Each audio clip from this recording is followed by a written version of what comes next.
There were things that I liked to do that I couldn't shine in. But scouting, there's 8 million different things you do, and it varies week to week. You don't have to be an expert at one thing to be good in scouting. All you have to do is be willing to give a lot of things a try. Scouting keeps him busy. You know, it instills in him values, you know, the respect for the parents, to be an honest person. Those are just automatically ingrained in him. Just seeing each boy reach out to grab the ring, to grow to his full potential. And it gives me a great feeling. I've become respected. I think that I've helped a lot of people. That's important to me. I think I'm a good example to some of the younger boys. When they start enjoying these opportunities, they realize that scouting is it's not scouting, but it's really having these experiences through life that build habits, that build passions to keep doing some of these things throughout their life. People that you meet and the friends that you make here and the experiences that you have, I mean, it's if they could bottle it, I mean, it would be the greatest thing since sliced bread. I think that scouting is more than an organization. It's a way of life. And I think that the oath and the law are a way of life. When I grow up and hopefully get married and have children, and hopefully I'll have a son, and I want to bring him through scouting like my father brought me through scouting. I think that would mean a lot to me to have a son and for him to experience everything and enjoy everything that I've experienced. A well-run unit, a great scouting program, does make a difference, a big difference in a lot of lives. As unit commissioners, we have a huge responsibility for making sure our units thrive. If we do our job well, every kid will have a great character-building, memorable experience that will have a positive impact throughout his or her life. With our efforts, all kids are going to receive a quality experience. As a unit commissioner, you're not a figurehead, a talking head, or a title. You're one of the most vital catalysts of a strong scouting organization where every child benefits. I can't think of a more vital role in the Boy Scouts of America than that of the commissioner, and it is a role that is critical in helping each unit be successful.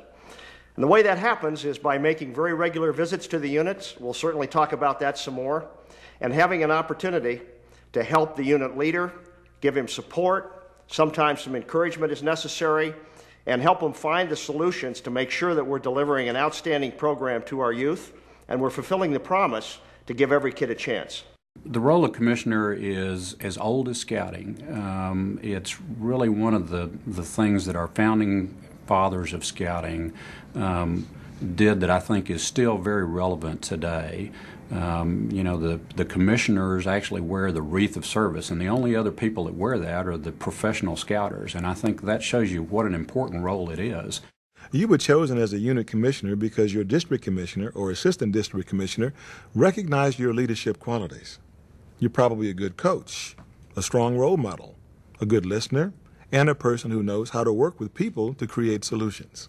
Most importantly, you believe in the principles of the Boy Scouts of America and care about giving the youth in your units the best programs and opportunities you can.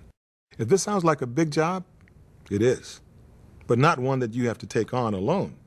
We have a lot of resources available to you and other commissioners like me to bounce ideas off of or call for feedback. Our purpose today is to tell you where you go from here and what your top priorities are as a unit commissioner, whether you're new to the position or you've been around for a while. These strategies are designed for all commissioners to repeat annually. We'll review important concepts that are crucial to your success and the success of your units. Your district commissioner or assistant district commissioner has probably given you responsibility for 3 units. Your first step is to call each unit leader and set up a time to visit their unit meeting. During this initial phone conversation, you have to try to develop rapport and to let that unit leader know that you'll be working closely with them as their commissioner.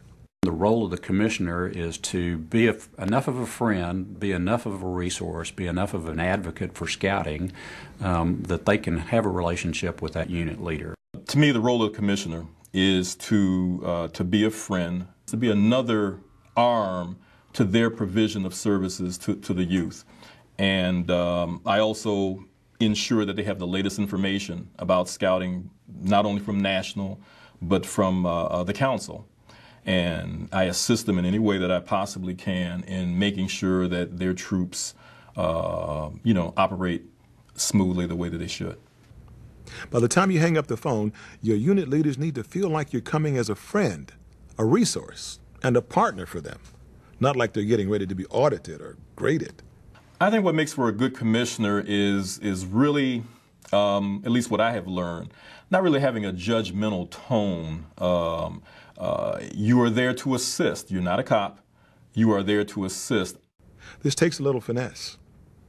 Now, before you go to visit these meetings, you need to do a little homework so you know what a good meeting looks like.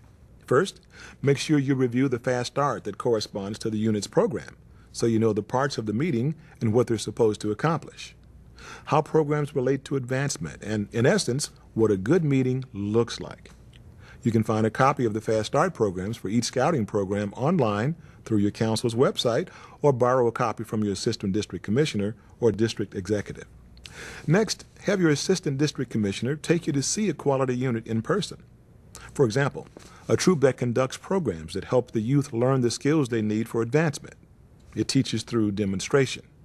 And it looks different and feels different than a meeting that, say, plays games most of the time or doesn't get the boys involved. It's important for you to see what a good meeting should reflect before you can make a clear assessment of your units. The type of programming differs for each type of unit, a pack, a troop, or a crew. It would be a great idea if your assistant district commissioner went with you on your initial unit visits to introduce you to the adult leaders like I will be doing with the new unit commissioners in this presentation. During these visits, don't simply observe. Talk to the leaders and to the young people in the unit. You'll build rapport and get a feel for what's happening in the unit. We also have a unit self-assessment you can use as a guide. It covers areas such as leadership, unit operations, advancement, attendance and participation, as well as membership involvement. I think the self-assessment is going to be a very valuable tool, and it will work even better if the unit commissioner has a relationship with that unit leader so that it doesn't look like you're giving them a scorecard to keep track of. It looks like you're giving them a tool to use to help make their program successful. And take along this self-assessment form, leave it behind with the unit leader, and then come back for a return visit and sit with the unit leader and the unit chair and have a conversation about their own assessment of the unit. How's it going? Are there some problems that need to be dealt with? Are there some issues that they might require some help on? After the unit visit, make arrangements with the unit leader to meet with him or her and their committee chair so you can have some time to talk about their unit in a conversational setting.